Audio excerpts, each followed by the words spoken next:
وعلیکم السلام ورحمۃ اللہ وبرکاتہ۔ بسم اللہ الرحمن الرحیم۔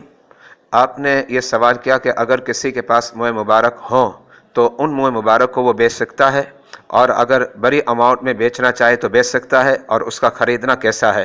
تو اس کا جواب یہ ہے کہ اگر کسی کے پاس موئے مبارک ہے اور وہ موئے مبارک اس کی ذاتی ملکیت کے ہیں تو اب اس صورت میں وہ ان موئے مبارک کو بیچ سکتا ہے، اور اسے اس بات کا اختیار ہے کہ وہ بڑی اماؤنٹ میں بیچے اور اس کا خریدنا بھی جائز ہے۔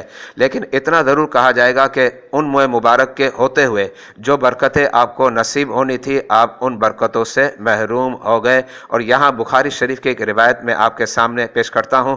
حضرت سیدنا انس بن مالک رضی اللہ تعالی عنہ کے بڑے چہیتے پیارے شاگرد جن کا نام ہے امام ابن سیرین، اور یہ تعبیر رویہ کے حوالے سے بڑے مشہور عالم دین ہے اور ان کا شمار تابعین سے ہوتا ہے۔ انہوں نے ایک اور تابعی حضرت سیدنا ابو عبیدہ سے سوال کیا کہ میرے پاس نبی اکرم علیہ السلام کے موئے مبارک جو کہ حضرت انس بن مالک کے صدقے مجھے ملے ہیں تو ان کے متعلق آپ کیا فرماتے ہیں؟ تو حضرت سیدنا ابو عبیدہ نے فرمایا کہ میرے نزدیک اگر کسی کے پاس نبی اکرم علیہ السلام کے موئے مبارک موجود ہوں تو موئے مبارک کا ہونا دنیا اور دنیا کے اندر جتنی بھی نعمتیں ہیں ان سب سے میرے نزدیک پیارا اور بہتر ہے۔